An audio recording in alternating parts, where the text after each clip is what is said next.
book is formatted as a 30-day devotion. So each individual devotion is a quick read. It starts with something that is diabetes related, and then we take a look at how can we view that through the lens of the Bible? How can we see that through the gospel message? And it just is so eye-opening, the connections that we can make and the lessons that we can learn and the new perspectives that we can just view this chronic illness through when we look at it that way. And so that's kind of the format of the book. There's always solid biblical reference throughout each day. And so we bring our faith right into it throughout this whole book.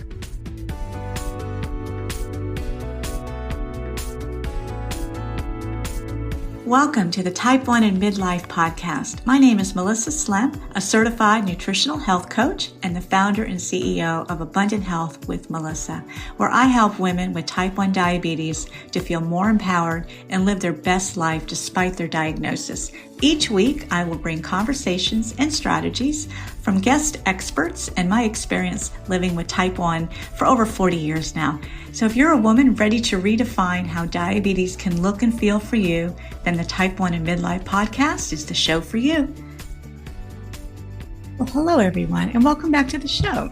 Super excited because today marks the third appearance of our amazing guest, Kaycee Parker. And guess what? She's officially joining us as a regular contributor here. So real excited about all that. And if you haven't met Kaycee before, let me give you a little rundown. She's been managing type 1 diabetes since she was 12 years old.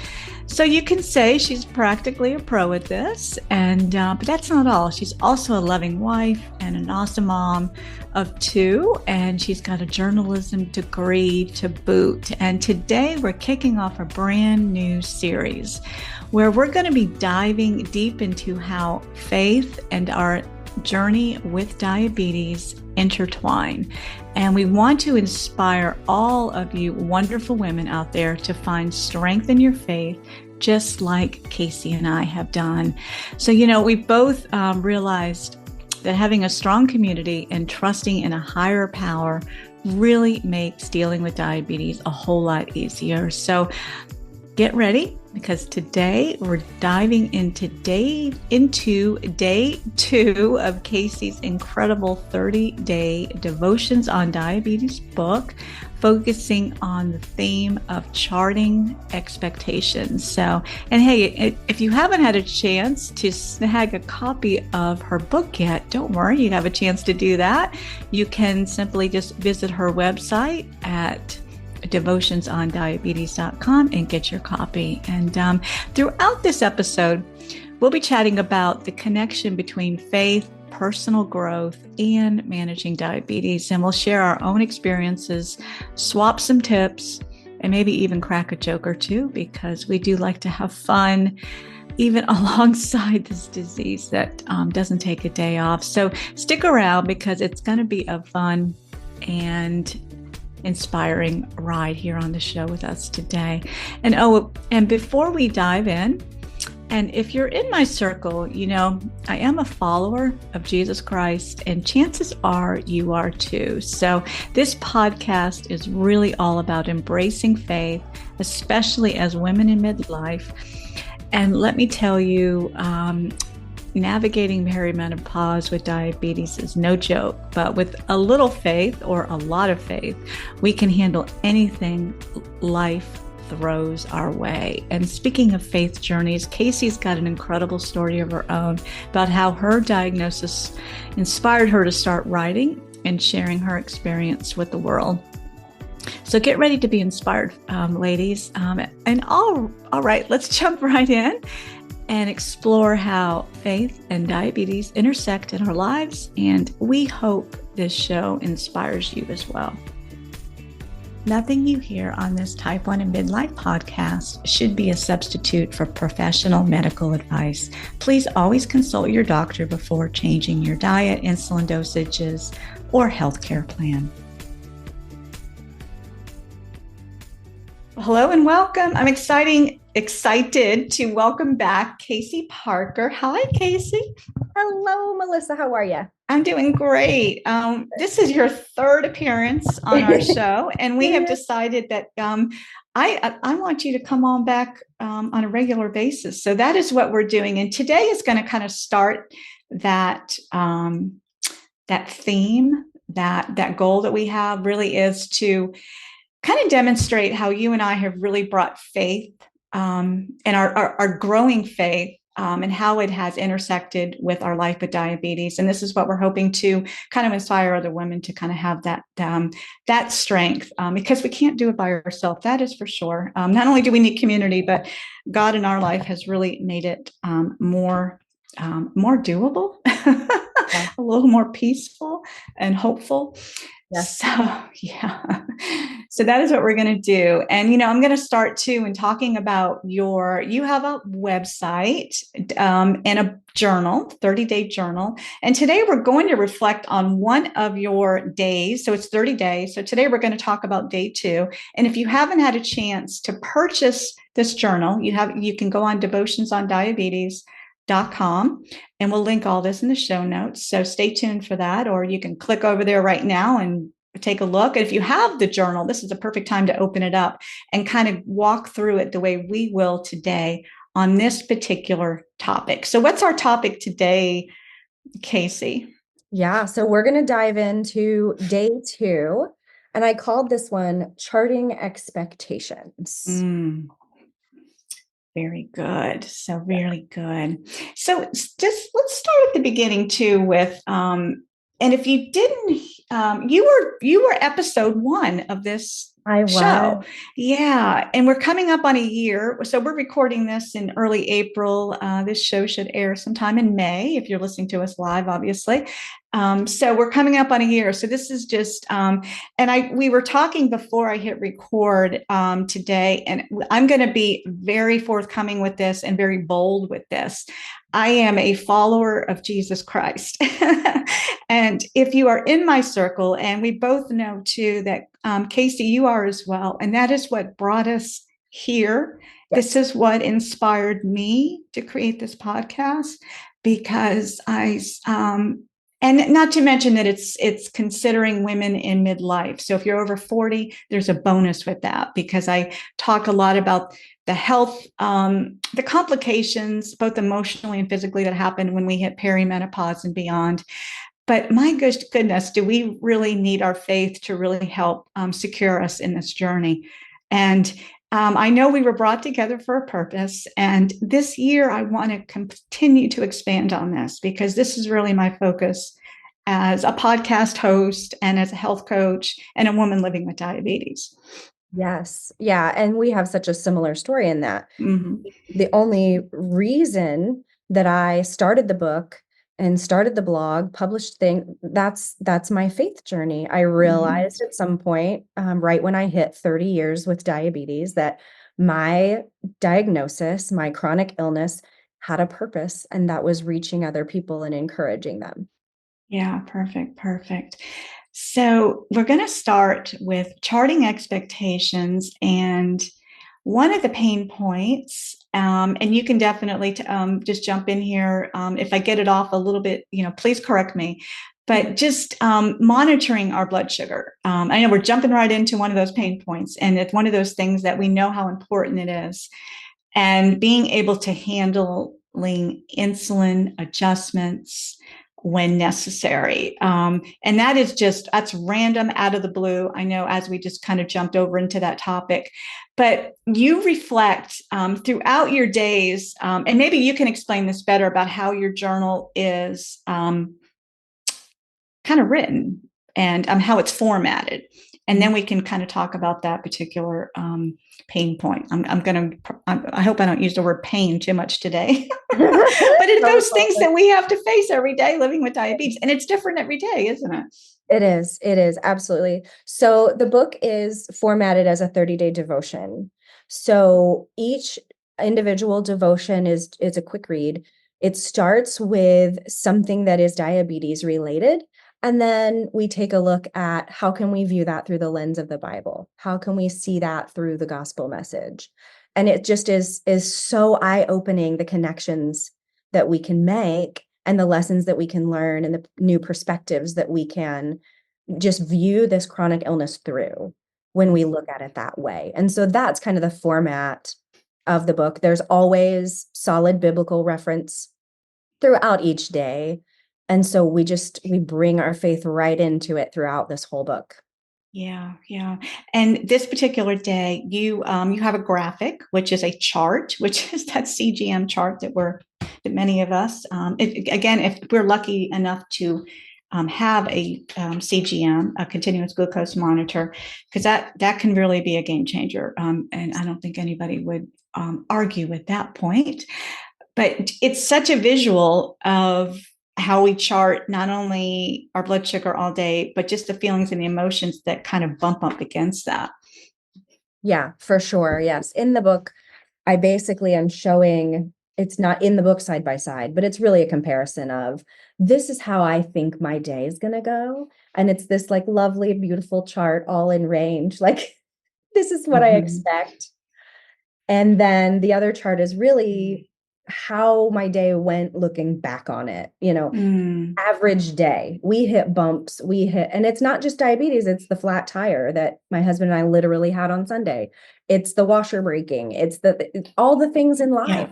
that's It's right. not just diabetes that throws us for the loop sometimes, it's life. And so Yeah. it's this idea of this is what I expect versus this is what happens. And the idea that maybe we need to adjust our expectations Mm-hmm. accordingly. And I think Yeah. that's what James is talking about in the verse that I chose for this day, because he's telling us to consider it pure joy when you face trials of many kinds. Mm-hmm. And he's saying when you face trials. He's not saying if you face trials, right? Yeah. He's saying when you face trials because they're coming. They're just an unfortunate part of this life.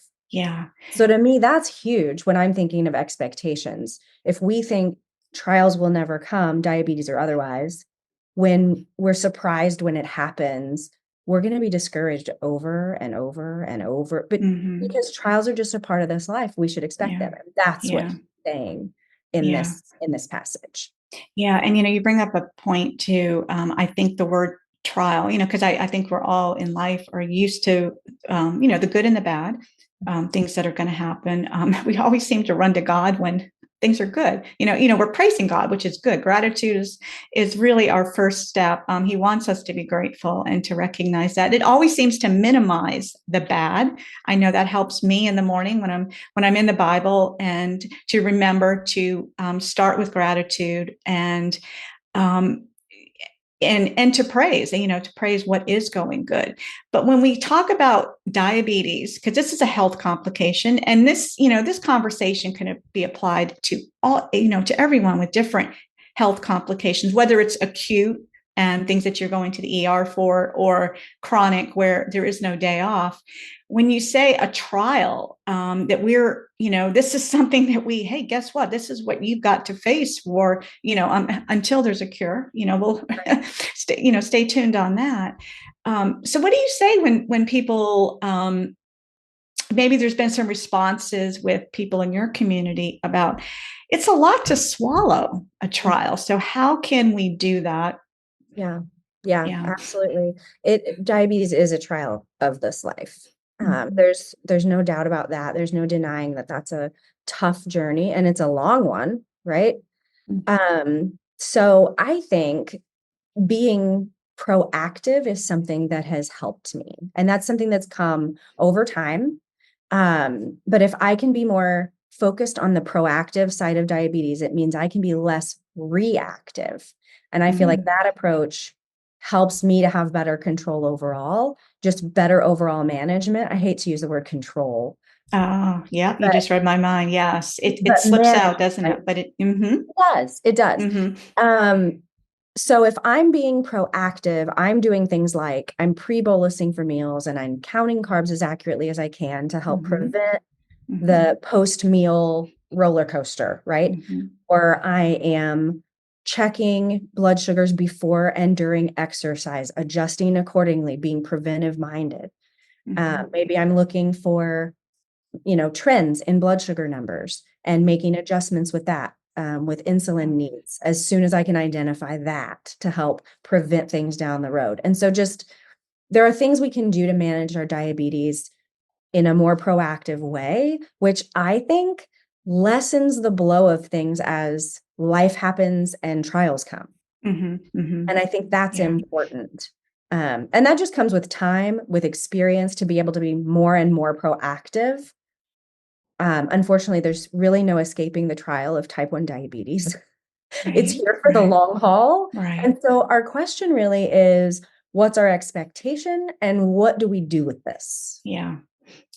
And to control what we can control. Because in life, I mean, we can control in a sense, we can't really control how we think. I think we can have a sense of our emotions, but our response to how we're feeling is really something that we can practice to have more control over. Yes. And then this is something I talk about too with my clients and with myself, because, I am work in progress, just like everyone here listening. And I'm sure, Kaycee, you can agree with that. We're always learning. And I like the idea of adjusting. That's something I've had to come in terms with, because I was much more of a control freak with my numbers early on. And I'm realizing that we do the best we can with our decisions, whether it's what we're eating, dosing, exercise timing, all those things. And the rest is adjustments, just like you say. It's really assessing and knowing, and in most cases, and I'm hoping everybody here listening has the same advantages we have with the tools, with the insulin pumps, like the MDI therapy that I use, the smart insulin pen, the CGM. I know this is assuming everybody has the same tools that we do, and we are very thankful for that. And if not, to seek out ways to kind of fill in that gap, because there's always a way. There's always a way that you can, like you say, to be more proactive than reactive, because that can be a slippery slope. Yes. And then diabetes can feel more like a trial, when we really feel like even the simple things have more control over our numbers than we do. Right. That can be completely overwhelming. Yeah. You need to build a stronger foundation. Do you need a framework to better manage type 1 diabetes? I know this may sound like a silly question, and I know this is so vital for all of us. But it starts with our thoughts, right? It plays such an important role in shaping this journey and how we accept our diagnosis and how we approach diabetes management with more resilience, and how dedicated and committed we can be in order to bring a sense of freedom and really an overall happier life, right? That's what we all want. So I created a 3-step guide to empower women on how to excel in life while managing diabetes. I walk you through the ABCs to accept, believe, and commit to life with type 1, and how this mindset shift will build your confidence and help you with the day-to-day habits we all know are so important. Then you get to learn 3 specific lifestyle practices along with actionable steps you can get started on right now. If this is what you need, just click the link in the show notes and subscribe and download my free guide, How to Thrive with Type 1 Diabetes After 40, and you get to stay in touch with me and get early access to my group and my one-on-one coaching programs. So sounds like you just visit the link in the show notes and check it out. Now back to the show.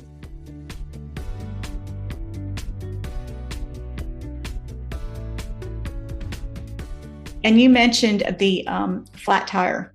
Yeah, it's a really good example, because again, we arm ourselves. We go out the door. We've got all the things we need. We got the pump supplies. Depending on how long we're going to be out the door. But the low sugar sweets. We've got the backup. And then something like this happens when your routine, your schedule really it suddenly changes. But I think what's empowering is that no matter what happens when we walk out the door, is we have all that we know we can do to take care of ourselves. And it really is about feeling safe and prepared.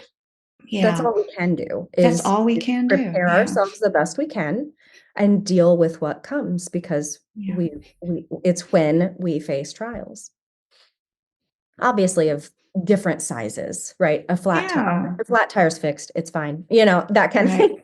Right. But things come up all the time and things come up with diabetes all the time. And so all you can do is just think ahead, be Yeah. prepared, deal with what you need to deal with. Yeah. Yeah. And that reminds me too, because I think this is something that I was feeling early in my diagnosis, is that the diabetes was a weakness.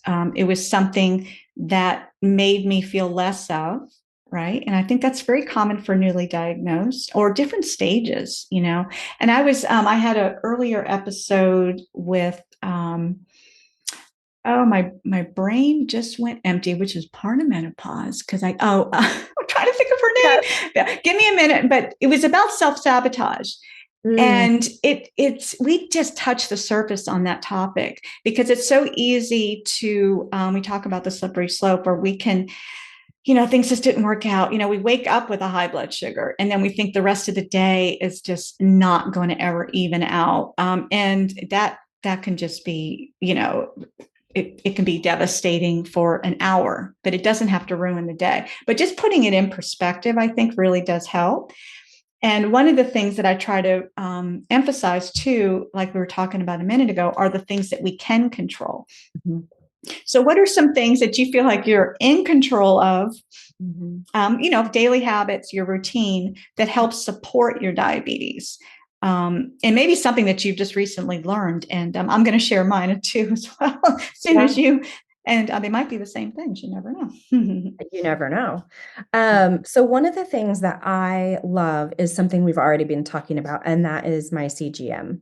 Mm, That being able to just glance and see my blood sugar, and to be able to see the trend, that's the mhm, biggest thing. mhm, Am I trending up? Am I trending down? Am I just hanging out, stable? That's huge. Being mhm, able to, pre-bolus before a meal, I can control that because I control when I take my medicine and I control when I eat. And mhm, so mhm, those kinds of things I can control when I exercise. Lately, what I've been doing is, after a meal, if my blood sugar is starting to go up, I'll hop on a treadmill. mm. I've got a little treadmill underneath my desk and I'll just work at my, workstation and walk off some numbers. Right. I love that. Walk up some numbers. Well, Yeah, you don't I love always it. have to dose Yeah. insulin. Mm-hmm.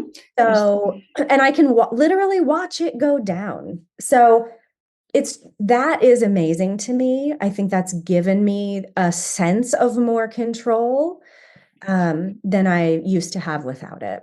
mm-hmm, mm-hmm. Yeah, yeah. I have to agree with that. And I've noticed too, and I think when I hit menopause, it was I I noticed things really got magnified with the with feeling my loss of control, because I had another hormone or a couple different hormones.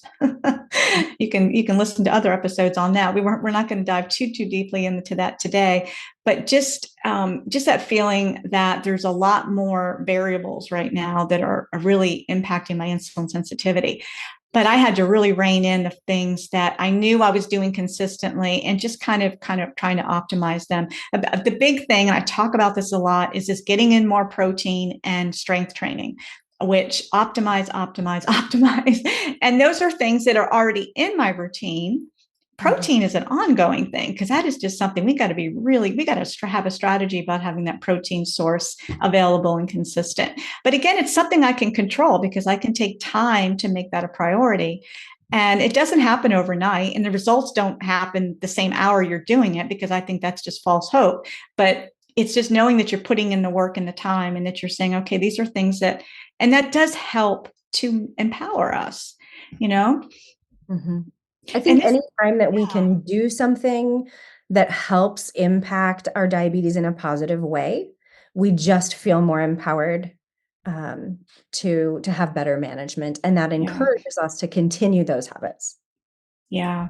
And, this points to, and you mentioned this on day 2 in your journal, in light of James 1:2. So the call to find joy in trials.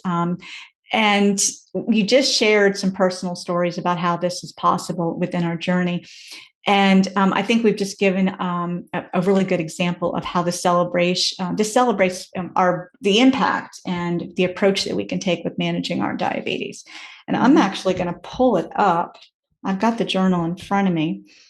So the verse reads, "Consider it joy, my brothers and sisters, whenever you face trials of many kinds." Of many kinds. Mm-hmm. That's Yeah. life plus life with diabetes. So, and I just think that's the realization of it. Those are the things that we just have to say, okay, I got this. I understand this is not going to be easy. But the Lord is going to give me all that I need to get through it, and to ask for help too, right? And to start out, and if you listeners if prayer is part of your daily habit and something that you lean into, and if it's not, we encourage it to be. We're going to be talking about certain verses as we do these series on just faith-driven diabetes care. And again, just open it up and check it out. There's apps that you can look at. There's obviously the Bible itself. If you don't have a Bible, get your hands on one. And I was talking to you again before we hit record about how my journey with my faith has been. If you had told me 10 years ago that this is where I would be, I would laugh. I was like, there's no way. I for years, I was always a believer, but not an active believer. I didn't really understand what that relationship with Christ meant. Right. And it is about abiding. It's about spending time. It's about asking for help. It's about talking to him and referring to him, and knowing that through all things, it's like Philippians 4:13, through Christ all things are possible, right?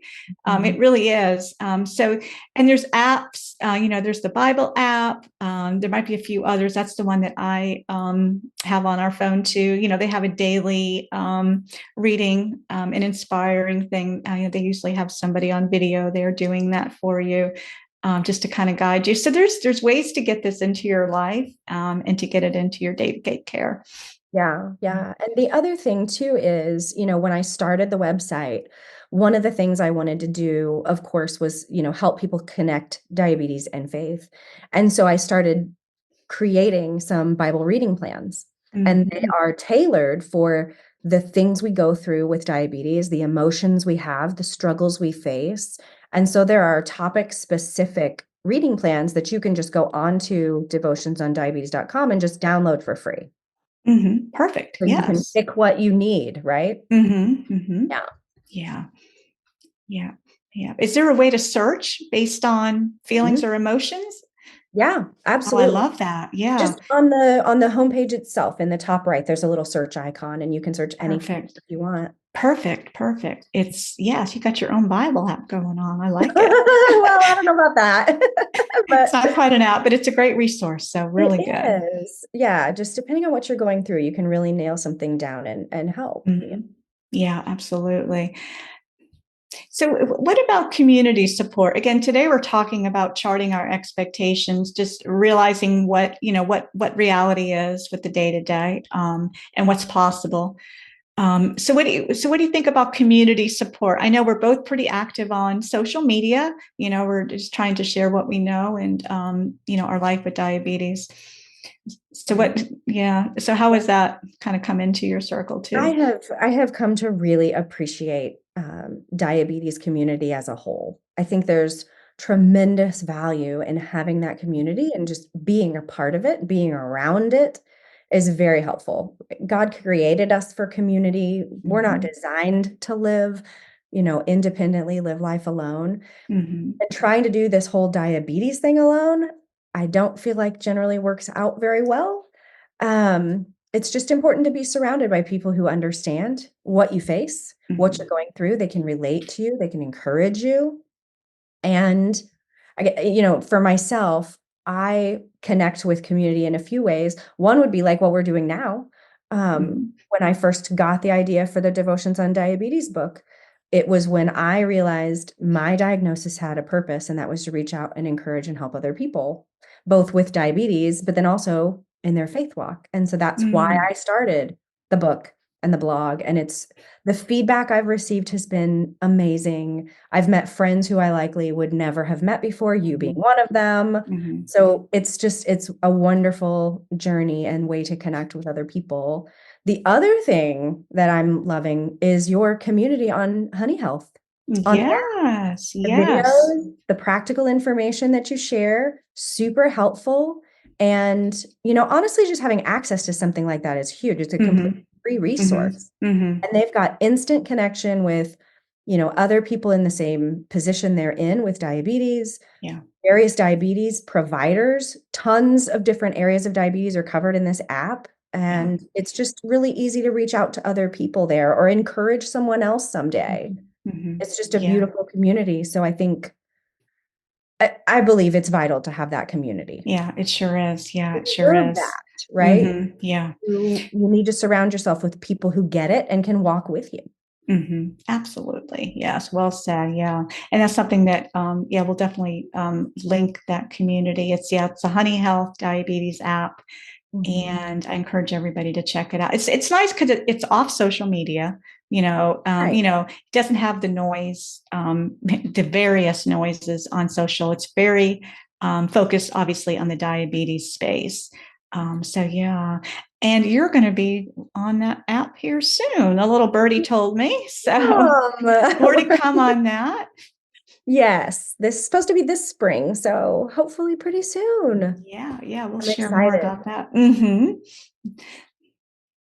So, you know what we'd like to do, because today, again, we talked about the expectations, and we really hope this conversation got got you thinking about what you get up every day and what you're expecting, not only from yourself, but that CGM number and all of that, all those things that we're just trying to mitigate the best we can. So what about action steps? Because that's the one thing that and your book is all about this. And maybe what you can do with day 2 is if you could walk us through and using day 2 as an example of now that they've heard our conversation and they've gotten an idea of where our headspace is with this and our heart, what would be the next steps for them Yes. to really Yeah. get involved? Well, I would just encourage that you read day 2 because there's so many more nuggets in there. And honestly, the scripture walks you through why we can find joy in our trials, which is huge because it's not the trial itself, right? Mm-hmm. Spoiler alert. Mm-hmm. It's what comes of the trial. So read that one. And then I've got a couple other readings that are listed in here um, that you can look up and read that are related and support what you've just read in day 2. And that would be Proverbs 4:25 and 26 and Romans 5:3 through 5. And then the other thing that I have, each day has some additional readings and also a space for reflection, some writing room. What expectations do you have with diabetes? So thinking about your own circumstance and situation, then what expectations do you have of God? And that's just Mm, a good question for anybody to think about, yeah. because we don't think about those kinds of things very often. No, So no, we what don't. actually are my expectations? And then how would looking at challenges through James' lens be helpful? So in other words, how can we look at things with the end goal in mind? How can we look at things and have joy in trials the way Mhm. that James is telling us in these verses to have that joy? Yeah, yeah. Yeah, because good things come from all things, Right. including, yeah, the pain. And, I think something that helps me reflect, and whether it's diabetes related or just life in general, is to look back. We're talking about assessing or assessing our CGM throughout the day, but assessing past experiences. And we can all do this. We can point back to something that was painful, you know, um, with a family member, with ourselves. Maybe it was a job loss. Whatever that circumstance was. Think back to the situation and remember. Focus on the steps, the journey that it took you through, and how you, what we learned from it. And where are you now? Yeah, those are great You know? things to celebrate. Yeah. My family and I keep a joy jar. I love And that. so anytime there's something joyful, we just write it down and date it on a slip of paper. And every January 1st, we read through those and celebrate the joy and the progress and growth and how God Mm-hmm. worked in our Mm-hmm. lives, in our family, etc. It's to look back and celebrate is key. Yeah, really good, really good. You know, it's funny. I've gone through this journal. I got it from you about a year ago. Hmm. When you first Yeah, we're published it. coming up. April 15th is a year. Oh my I gosh, how time know. flies! So much has happened. Yeah. And you know, I'm gonna do something very vulnerable here, but I'm gonna read out loud what my reflection of that day was. And this is interesting because this is a good example of what was going on at that point and how I can look back a year later at what I wrote. Yes. And so the question in the journal is, how would looking at challenges, just like you had mentioned, through James's lens be helpful? So what I wrote, and I quote, I expect to make sound decisions with my care so that I take care of my diabetes and it can take care of me. And my challenges, and it's always been to avoid and to feel that I have, again, that word control of health complications. That those are my expectations. I guess I in earlier years I remember that fear that it would come one day, that one day I would experience those complications. So those were my expectations. So your day to day can kind of put those tight parameters around it, which really sucks the life out of it sucks the joy out of life. Yes. And I recognize that. So, and to choose God and to please Him first. And that may sound weird. And I'm looking at this, but I think I know where my heart was. And it really is in all things, including what, you know, diabetes is tossing at me at any day. It's to look to God and to know that, you know, whatever that pain is, that pain will pass, that there will be a purpose for it, and that I have another chance, you know. You know, something too that I just remembered. I think something that we tend to get so caught up. I think in general, maybe women do this more than men. I don't know, but I think we're really taught to live more in the present moment. I know God wants us to do that, to be present, to take, and that's an example of looking at what's going on around us, feeling what we're feeling at the time, not worrying about, you know, next week or, you know, even that night or whatever, you know, later on in the day. But I think that's helped me too with expectations, because we can just kind of narrow it down and just being able to focus on right now and what I can do at this point, and know that the future is the future. And God has His hand on that as well. Yes, Yeah. that is in scripture. Tomorrow has enough Mm-hmm. of its own. And so yes, Mm-hmm. I think if we can narrow down and just choose to make the right choice or the right step in the right direction with each decision we need to make, it feels less complicated and less daunting. Mm, absolutely. Amen to that. So, well, thanks for joining me today. And we hope that this topic, um, you know, just filled you with light today and with hope, all that you're listening. And we're going to link all of Kaycee's information here, as we always do here in the show notes. So, link to her website, a way to get your hands on this journal, and so that you can follow along with these.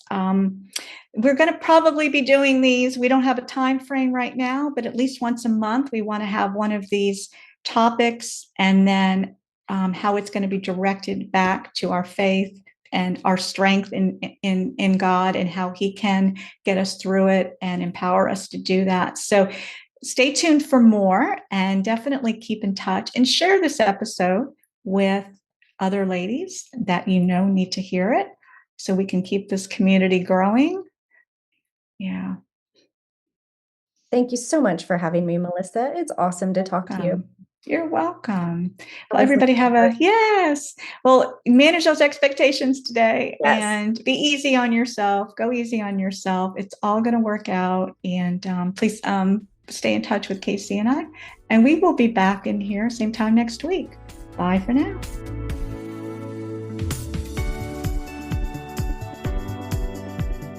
Thanks for tuning in to the Type 1 and Midlife podcast. And be sure to subscribe, rate, and review right here on iTunes. And you're invited to connect with our Type 1 and Midlife community on the free Honey Health app. Here we discuss the podcast topics in a group chat, a chance for you to ask questions and take action on what we share here on the show. You can find the app link to download for free right here in the show notes. And for free resources, you can visit me at abundanthealthwithmelissa.com. And your support means so much. Thank you.